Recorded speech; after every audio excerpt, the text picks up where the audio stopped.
نبی کریم علیہ السلام کی ولادت میں خوشی میں یہ ایک پروگرام رکھا گیا ہے۔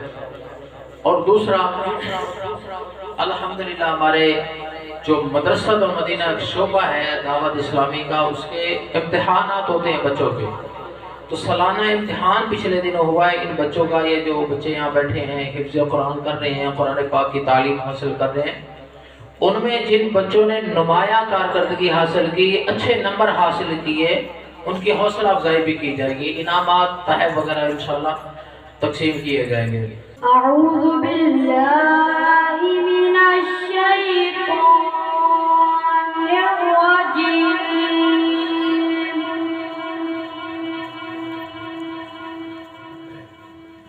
بسم اللہ الرحمن الرحیم،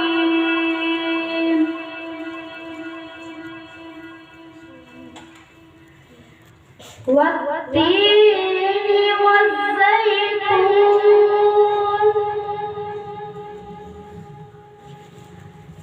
وطور سینین وهذا البلد الامین۔ آپ نے من کن تو مولا کہہ دیا تو ہو گیا، آپ نے من کن تو مولا کہہ دیا تو ہو گیا، معجزہ میرے نبی کا کہہ دیا تو ہو گیا، آپ نے قطرے کو دریا کہہ دیا تو ہو گیا۔ صلی علیہ یا رسول اللہ وسلم علیہ یا حبیب اللہ، نور کے جیسا ساقی ہے کوئی، نور کے جیسا ساقی ہے کوئی، نور کے جیسا غنی ہے کوئی، وہ بے نوا کو ہر جگہ سے، وہ بے نوا کو ہر جگہ سے نوازتے ہیں بھولا بھولا کر۔ صلی علیہ یا رسول اللہ وسلم علیہ یا حبیب اللہ۔ میرے جرموں میرے جرموں میرے جرموں کا تماشا نہیں ہونے دیتے، میرے جرموں کا تماشا نہیں ہونے دیتے، ان کا منگتا طیبہ والیا گل تیرے اُتے مکانی ہے۔ کہتا کہتا ایمان ہے، سارے دے ایمان ہے۔ طیبہ والیا گل تیرے اُتے مکانی ہے، کہ نبیاں بھی ہونا ہے اتھے ولیاں بھی ہونا ہے۔ کل قیامت والے دن کی گل ہو رہی ہے، نبیاں بھی ہونا ہے ولیاں بھی ہونا ہے، کل پھر بھی تیرے اتے مکنی ہے، کہ نبیاں بھی ہونا ہے اتھے ولیاں بھی ہونا ہے، پر ساری خدائی تیرے بوہے اتے جھکنی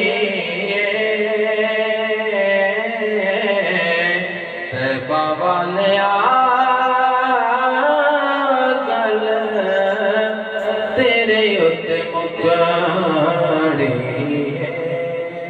دعوت خطاب میں پیش کرتا ہوں حضرت علامہ مولانا محمد شہباز المدنی صاحب وہ تشریف لے آئیں اور اپنے اظہار خیال سے ہمارے قلوب و اذہان کو منور فرمائے جناب محترم حضرت علامہ شہباز المدنی صاحب۔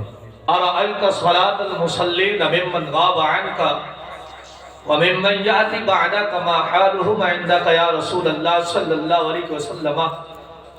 یا رسول اللہ صلی اللہ علیہ وسلم، آپ کیا فرماتے ہیں ان لوگوں کے بارے میں کہ جو آپ پر درود پاک پڑھتے ہیں لیکن یا رسول اللہ صلی اللہ علیہ وسلم آپ مدینے میں ہیں، وہ مکے میں درود پاک پڑھتے ہیں، یا دنیا کے کسی کونے میں درود پاک پڑھتے ہیں، یا آپ جب دنیا سے تشریف لے جائیں گے ظاہری طور پر پردہ فرما جائیں گے، آپ کے بعد وہ آئیں گے آپ پر درود پاک پڑھیں گے، یا رسول اللہ کیا ان کا درود آپ تک پہنچے گا یا نہیں پہنچے گا؟ میرے آقا کریم علیہ السلام نے جو جواب ارشاد فرمایا وہ توجہ سے سنیے۔ حضور علیہ السلام نے فرمایا اسمعوا صلاۃ اہل محبتی واعرفهم، فرمایا صحابہ جو مجھ پر محبت کے ساتھ درود پڑھتا ہے میں بذات خود اس کا درود سنتا بھی ہوں اور اس کو پہچانتا بھی ہوں۔ جو مجھ پر محبت کے ساتھ درود پاک پڑھتا ہے میں اس کا درود بذات خود سنتا ہوں اور اس کو پہچانتا بھی ہوں۔ پتہ چلتا ہے آج اگر ہم یہاں درود پڑھتے ہیں، میرے آقا مدینے میں ہمارے درود کو سنتے بھی ہیں اور ہمیں پہچانتے بھی ہیں اور جانتے بھی ہیں، اور ان کو یہ بھی پتا ہے کہ کون ہے، کس نے مجھ پر درود پڑھا ہے۔ میرے آقا کریم علیہ السلام کو رب تعالیٰ نے یہ طاقت عطا فرمائی ہے کہ وہاں مدینے میں جلوہ فرما ہو کر، مدینے میں رہ کر غلاموں کے درود بھی سنتے ہیں، غلاموں کا درود بھی سنتے ہیں اور غلاموں کو پہچانتے بھی ہیں۔ اللہ تبارک و تعالیٰ کی بارگاہ میں دعا ہے کہ خالق کائنات ہم سب کو اپنے پیارے حبیب صلی اللہ تعالیٰ علیہ وآلہ وسلم کی ذات مبارکہ پر کثرت کے ساتھ درود پاک پڑھنے کی توفیق عطا فرمائے۔ میں نے قرآن کریم کی آیت مبارکہ کا کچھ حصہ آپ کے سامنے پڑھا۔ اس آیت مبارکہ میں اللہ تبارک و تعالیٰ نے اپنے پیارے حبیب صلی اللہ تعالیٰ علیہ وآلہ وسلم کا میلاد کو ذکر فرمایا، حضور علیہ السلام کے میلاد کو ذکر فرمایا ہے کہ ایک میلاد یہ ہے جو ہم یہاں بیٹھ کے منا رہے ہیں، حضور صلی اللہ تعالیٰ علیہ وسلم کا ذکر خیر کر رہے ہیں، اور ایک میلاد وہ تھا رب تعالیٰ نے تمام نبیوں کو جمع کیا اور وہاں پر اپنے محبوب کا ذکر خیر کیا تھا، ان کے سامنے اپنے محبوب کا میلاد منایا تھا۔ اللہ تبارک و تعالیٰ نے قرآن کریم میں ارشاد فرمایا وَإِذْ أَخَذَ اللَّهُ مِيثَاقَ النَّبِيِّينَ، اللہ نے فرمایا کہ جب میں نے نبیوں سے یہ وعدہ لیا لَمَا آتَيْتُكُم مِّن كِتَابٍ وَحِکْمَةٍ، اللہ نے فرمایا کہ اے نبیوں جب میں تمہیں کتاب تو دوں حکمت بھی دوں، ثُمَّ جَاءَكُمْ رَسُولٌ، پھر میرا رسول تشریف لائے تو یا اللہ کیا کرنا ہے؟ رب نے فرما دیا مُصَدِّقٌ لِمَا مَعَكُمْ، میرا محبوب تشریف لائے تو تم نے سب سے پہلے میرے محبوب کی تصدیق کرنی ہے، سب سے پہلے میرے محبوب کی کیا کرنی ہے؟ تصدیق کرنی ہے۔ یا اللہ پھر کیا کرنا ہے؟ اللہ نے فرما دیا لَتُؤْمِنُنَّ بِهِ وَلَتَنْصُرُنَّهُ، جب میرا محبوب تشریف لائے تو تم نے میرے محبوب پر ایمان بھی لانا ہے، وَلَتَنْصُرُنَّهُ، اور میرے محبوب کی مدد بھی کرنی ہے، میرے محبوب پر ایمان بھی لانا ہے اور پھر میرے محبوب کی مدد بھی کرنی ہے۔ اس آیت مبارکہ میں اللہ تبارک و تعالیٰ نے تمام نبیوں کو یہ حکم دے دیا اور ان سے وعدہ لے لیا کہ اے نبیوں جب میرا محبوب تشریف لائے تو تم نے پھر کرنا یہ ہے اپنی نبوت کو چھوڑ کر میرے محبوب کے اوپر ایمان لانا ہے، اپنی رسالت کو چھوڑ کر میرے محبوب کی رسالت کا اقرار کرنا ہے۔ سیدی اعلیٰ حضرت رحمت اللہ تعالی علیہ لَتُؤْمِنُنَّ بِهِ وَلَتَنْصُرُنَّهُ کتاب آپ 10 نکات بیان فرماتے ہیں، ان میں سے آپ یہ بھی نکتہ بیان فرماتے ہیں آپ فرماتے ہیں لوگوں اللہ تبارک و تعالیٰ نے نبیوں سے وعدہ کیوں لیا تھا؟ حالانکہ رب تعالیٰ نبیوں کو حکم دے دیتا تو بات ہی ختم ہو جاتی کہ اے انبیاء میرے محبوب پر ایمان لانا ہے، اس کی مدد کرنی ہے، لیکن رب تعالیٰ نے نبیوں سے وعدہ کیوں لیا ہے؟ اعلیٰ حضرت فرماتے ہیں اس وجہ سے وعدہ لیا، یہ بتا دیا کہ اے انبیاء جس طرح میری ربوبیت کا اقرار ضروری ہے، میرے رب ہونے کا اقرار ضروری ہے، اسی طرح میرے نبی کی رسالت کا اقرار کرنا بھی ضروری ہے۔ نعرہ تکبیر، نعرہ رسالت، محفل میلاد مصطفیٰ۔ فرمایا اسی طرح میرے محبوب کی رسالت کا اقرار کرنا بھی کیا ہے؟ ضروری ہے کہ اس کی رسالت کے بغیر کوئی دائرہ ایمان میں داخل نہیں ہو سکتا ہے جب تک حضور صلی اللہ تعالیٰ علیہ وآلہ وسلم کی رسالت کا اقرار نہ کیا جائے۔ تو پتہ یہ چلتا ہے ہم یہاں بیٹھ کے میلاد منا رہے ہیں، حضور صلی اللہ تعالیٰ علیہ وسلم کا ذکر خیر کر رہے ہیں، اور رب تعالیٰ نے اپنے محبوب کا ذکر تمام نبیوں کے سامنے کیا تھا، اپنے محبوب کا ذکر خیر تمام نبیوں کے سامنے کیا تھا۔ آپ نے یہ بات سنی ہوگی جب میرے آقا کریم صلی اللہ تعالیٰ علیہ وآلہ وسلم مکے سے ہجرت کر کے مدینہ تشریف لے گئے، مکے سے ہجرت کر کے مدینہ شریف تشریف لے گئے، تو وہاں پر ہر شخص کی یہ خواہش تھی کہ آقا کریم صلی اللہ تعالیٰ علیہ وآلہ وسلم ہمارے گھر میں تشریف لے آئے، آقا کریم علیہ السلام ہمارے گھر میں تشریف لائیں۔ تو میرے آقا کریم علیہ السلام نے فرمایا لوگوں یہ میں اپنی اونٹنی پر چھوڑ دیتا ہوں، جس کے گھر میں جا کے میری اونٹنی بیٹھ جائے گی میں اسی کا مہمان بن جاؤں گا، جس کے گھر کے سامنے میری اونٹنی جا کے بیٹھ جائے گی میں اسی کا مہمان بن جاؤں گا۔ تو وہ اونٹنی حضرت ابو ایوب انصاری رضی اللہ تعالیٰ عنہ آپ کے گھر کے سامنے جا کے بیٹھ گئی۔ جب آپ کے گھر کے سامنے بیٹھی تو ایک شخص جس کو حضور صلی اللہ تعالیٰ علیہ وسلم سے بڑی محبت تھی، اس نے محبت کی وجہ سے اونٹنی کو آ کے ٹھوکر ماری اپنے پاؤں سے، اس کا نام جبار تھا۔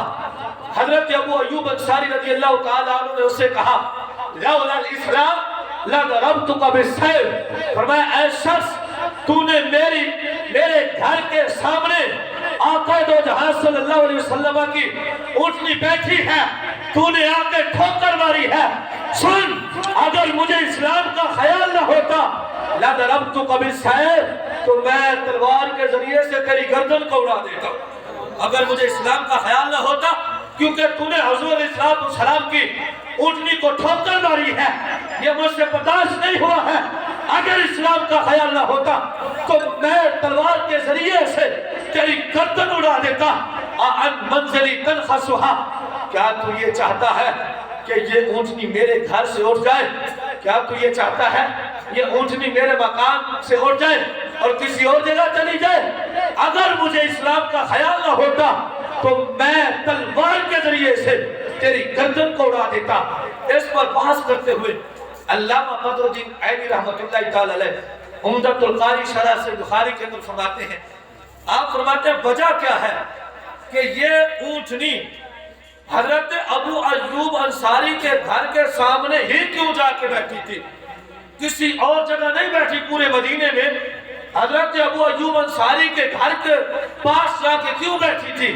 آپ فرماتے ہیں اس کے پیچھے ایک پورا واقعہ موجود ہے۔ وہ واقعہ یہ ہے میرے آقا کریم صلی اللہ تعالیٰ علیہ وآلہ وسلم کی ولادت سے 1000 سال پہلے 1000 سال پہلے تبع اول کے نام سے یمن کا بادشاہ تھا، وہ زمین پر سفر کرتے کرتے مکے میں پہنچا، اب مکے سے سفر کرتے کرتے وہ یثرب پہنچا، آج جس کو مدینہ کہا جاتا ہے اس کو پہلے یثرب کہا جاتا تھا۔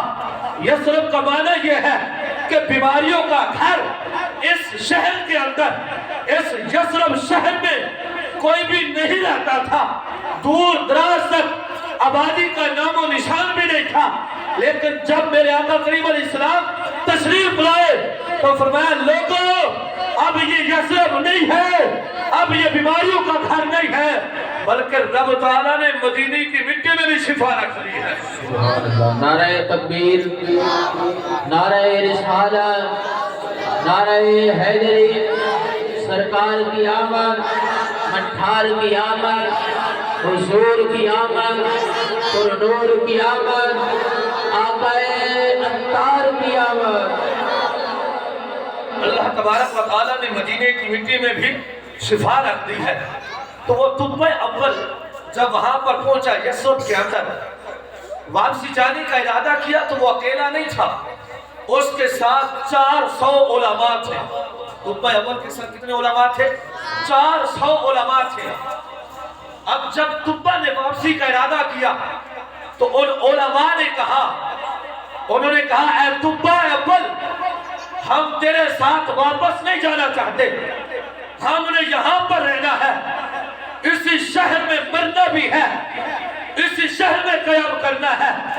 اس صبح نے پوچھا وجہ کیا ہے؟ تم میرے ساتھ کیوں نہیں جانا چاہتے ہو؟ یہاں پر کیوں رہنا چاہتے ہو؟ اب یہ حضور علیہ السلام کی ولادت سے 1000 سال پہلے کی بات ہے۔ ان 400 علماء نے کہا ناجد فی کتبنا نبیشت اسمہ محمد صلی اللہ علیہ وسلم ہذہ دار الہجرات۔ اس نے کہا، ان علماء نے کہا اے طب اول وجہ یہ ہے، ہم نے کتابیں پڑھی ہیں، ہم نے ان کتابوں میں پایا ہے اللہ کا آخری نبی آئے گا جو مکے میں پیدا ہوگا اور یہاں پر ہجرت کر کے آئے گا، ہم اس وجہ سے تیرے ساتھ نہیں جانا چاہتے، لعل ان نلقاہ، ہم یہاں پر زندگی گزاریں گے شاید کہ ہماری ملاقات اللہ کے اس آخری نبی سے ہو جائے، شاید کہ ہماری ملاقات اللہ کے اس آخری نبی سے ہو جائے، لہذا ہم تیرے ساتھ واپس نہیں جانا چاہتے ہیں، ہم نے یہاں قیام کرنا ہے، ہم نے یہاں پر رہنا ہے۔ اب طب اول اس نے کہا ارے علماء، اگر تم نہیں واپس جانا چاہتے ہو تو میں نے واپس جا کے کیا کرنا ہے؟ اگر تمہیں اللہ کے آخری نبی کا انتظار ہے تو میں بھی تمہارے ساتھ انتظار کرتا ہوں، میں بھی تمہارے ساتھ انتظار کرتا ہوں، میں بادشاہ کو چھوڑ دیتا ہوں، میں واپس نہیں جاؤں گا، میں تمہارے ساتھ رہوں گا۔ اب وہ 400 علماء جو تھے ان کی شادی نہیں ہوئی تھی، بغیر شادی شدہ کے تھے۔ اب طب اول نے 400 لونڈیاں خریدی، خرید کر ان کو آزاد کیا اور پھر ان 400 لونڈیوں کی اس نے ان 400 علماء سے شادی کرا دی۔ پھر اس کے بعد کیا کیا؟ یہ میرے آقا کریم علیہ السلام کی ولادت سے پہلے کیسا ذکر ہو رہا ہے اور کیسی تیاری ہو رہی ہے۔ اس طب اول نے بنا لکل واحد دارا، اس طب اول نے ہر عالم کے لیے ایک ایک گھر بنوا دیا، اس طب اول نے ہر عالم کے لیے ایک ایک گھر بنوا دیا تھا۔ گھر کیوں بنوایا تھا؟ اس وجہ سے بنوایا تھا ارے تمہیں آخری نبی کا انتظار ہے، تم یہاں رہنا چاہتے ہو، لہذا مجھے بھی اس آخری نبی کا انتظار ہے، میں نے بھی یہاں رہنا ہے۔ اور میرے آقا کریم علیہ السلام کی ولادت سے پہلے اس طب اول نے 400 مکان تعمیر کرائے۔ اس کے بعد طب اول نے کتبہ کتابا، اس نے ایک خط لکھا، اس نے ایک خط لکھا۔ علامہ بدر الدین عینی رحمۃ اللہ تعالی علیہ فرماتے ہیں اس خط کے اندر اس نے بہت زیادہ جو ہے اشعار لکھے تھے۔ ان اشعار میں سے ایک شعر یہ بھی تھا، شہدت علی احمد انہ رسول من اللہ بارئ النسم۔ اس نے کہا لوگوں شہدت علی احمد، میں اللہ کے نبی احمد پر گواہی دیتا ہوں انہ رسول من اللہ، کہ وہ اللہ کا رسول ہے۔ اور اللہ کون ہے؟ کہا بارئ النسم، اللہ وہ ہے جو روحوں کو پیدا فرمانے والا ہے، اللہ وہ ہے جو روحوں کو پیدا فرمانے والا ہے۔ اب طب اول نے یہ خط لکھا، خط لکھنے کے بعد اس خط کے اوپر ایک مہر لگا دی، وَخَتَمَهُ بِالذَّهَبِ۔ اس طب اول نے اس خط کے اوپر سونے کے ذریعے سے مہر لگائی۔ اب یہ خط چلتا رہا۔ جب میرے آقا کریم علیہ السلام حضرت ابو ایوب انصاری کے گھر کے سامنے کھڑے تھے، اتنے میں ایک شخص آیا جس کا نام ابو لیلہ تھا۔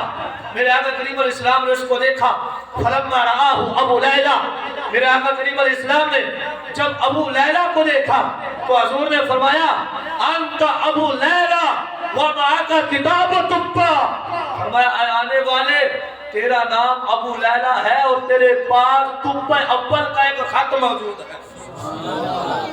تیرا نام ابو لیلہ ہے۔ میرے آقا کریم علیہ السلام نے ابو لیلہ سے پہلے ملاقات نہیں کی تھی، پہلے جان پہچان نہیں ہوئی تھی، لیکن میرے آقا نے دیکھتے ہی پہچان لیا کہ آنے والے تیرا نام ابو لیلہ ہے اور تیرے پاس تبا اول کا خط بھی موجود ہے۔ نعرہ تکبیر، نعرہ رسالت، نعرہ تحقیق۔ تیرے پاس تبا اول کا خط بھی موجود ہے۔ وہ جو ابو لیلہ تھے حیران ہو گئے، کہنے لگے آپ کا نام کیا ہے، آپ کا تعارف کیا ہے؟ میرے آقا کریم علیہ السلام نے فرمایا انا محمد رسول اللہ صلی اللہ علیہ وسلم وانا خاتم النبیین۔ میرے آقا کریم علیہ السلام نے فرمایا میں اللہ کا نبی حضرت محمد مصطفیٰ ہوں اور میں اللہ کا سب سے آخری نبی ہوں، میں اللہ کا سب سے آخری نبی ہوں۔ میرے آقا کریم علیہ السلام نے فرمایا ہات الکتابہ، اے ابو لیلہ وہ کتاب تو دو جو تمہارے پاس ہے، تبا اول کے جو خط ہے وہ مجھے دو۔ میرے آقا کریم علیہ السلام نے کتاب کو لیا، خط کو لیا، پڑھنا شروع کیا۔ جب اس شعر پر پہنچے شہدت علی احمد انہ رسول من اللہ بارئ النسم، جب آقا کریم علیہ السلام اس شعر پر پہنچے جو تبا اول نے لکھا تھا، لوگوں گواہ رہنا میں اللہ کے رسول اللہ کے آخری نبی پر ایمان لایا ہوں، اللہ وہ ہے جو روح کو پیدا کرنے والا ہے۔ میرے آقا کریم علیہ السلام نے جب یہ خط پڑھا تو آقا کریم علیہ السلام نے فرمایا مرحبا بأخی صالح، مرحبا بأخی صالح، مرحبا بأخی صالح، فرمایا اے میرے نیک بھائی، اے خوش آمدید، اے نیک بھائی تجھے خوش آمدید ہو کہ میں نے تجھے اپنے غلاموں میں قبول فرما لیا ہے، میں نے تجھے اپنے غلاموں میں قبول فرما لیا ہے۔ میرے آقا کریم علیہ السلام نے اس کے بعد فرمایا صحابہ تبا اول کو برا نہیں کہنا، لا تسبوا تبا، فرمایا لوگوں تبا کو برا نہیں کہنا ہے۔ عرض کی گئی یا رسول اللہ صلی اللہ علیہ وسلم اس کو برا کیوں نہیں کہنا ہے؟ میرے آقا کریم علیہ السلام نے فرمایا اس وجہ سے برا نہیں کہنا ہے کیونکہ وہ پہلے ہی مجھ پر ایمان کا اقرار کر چکا ہے اور اللہ تبارک و تعالیٰ نے اس کے ایمان کو قبول فرما لیا ہے۔ اب یہ میلاد مصطفیٰ کی تیاری ہو رہی ہے۔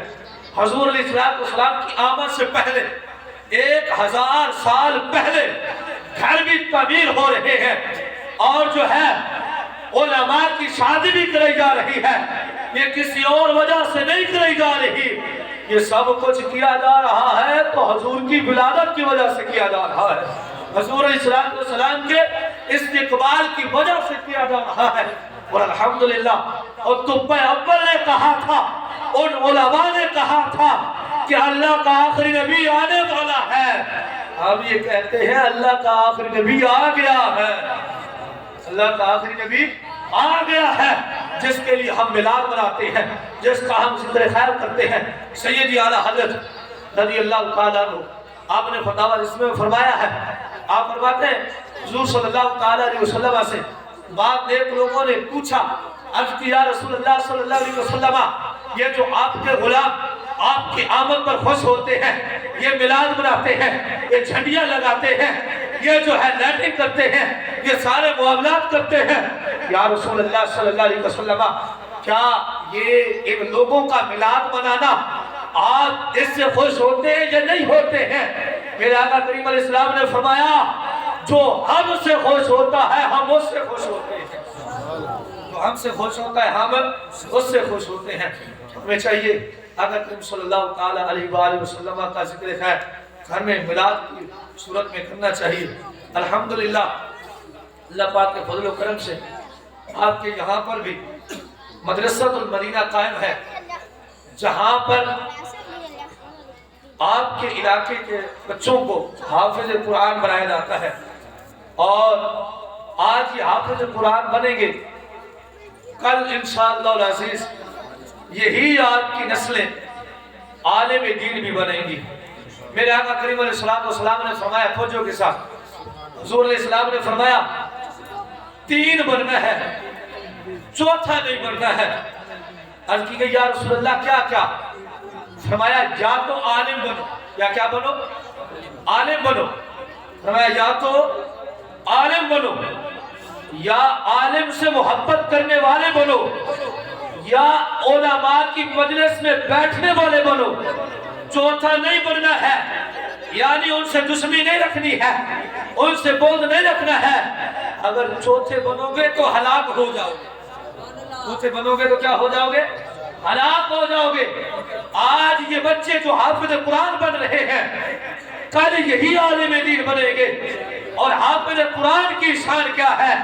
میرے آقا کریم علیہ السلام نے فرمایا قیامت کے دن میرا رب حافظ قرآن کے والدین کے سروں پر ایسا نورانی تاج سجائے گا، لوگ دیکھیں گے، عرض کریں گے یا اللہ کیا یہ نبی ہے؟ میرے رب فرمائے گا نہیں یہ نبی نہیں ہے۔ عرض کریں گے یا اللہ کیا یہ شہید ہے؟ میرے رب فرمائے گا نہیں یہ شہید بھی نہیں ہے۔ یا اللہ کیا یہ صدیق ہے؟ یہ کون ہے؟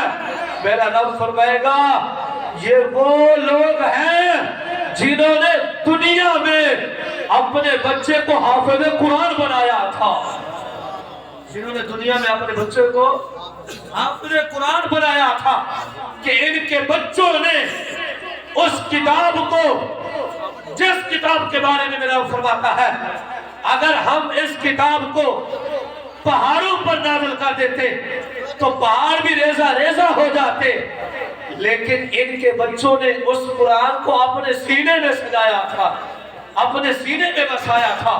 لہذا اس وجہ سے ان کے سروں پر میں نے یہ نورانی تاج سجایا ہے۔ آپ سے گزارش ہے آپ بھی اپنے بچوں کو حافظ قرآن بنائیں، یہاں پر بھیجیں، انشاءاللہ العزیز آج یہ حافظ قرآن بنیں گے، کل بروز قیامت یہ آپ کی شفاعت کریں گے۔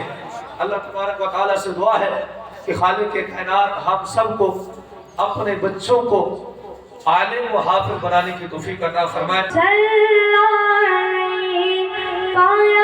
رسول اللہ وسلم علیکہ یا حبیب اللہ، نور کے جیسا ساقی ہے کوئی، نور کے جیسا ساقی ہے کوئی، نور کے جیسا غنی ہے کوئی، وہ بے نوا کو ہر جگہ سے، وہ بے نوا کو ہر جگہ سے نوازتے ہیں، بولا بولا کر صلی علیکہ یا رسول اللہ وسلم علیکہ یا حبیب اللہ۔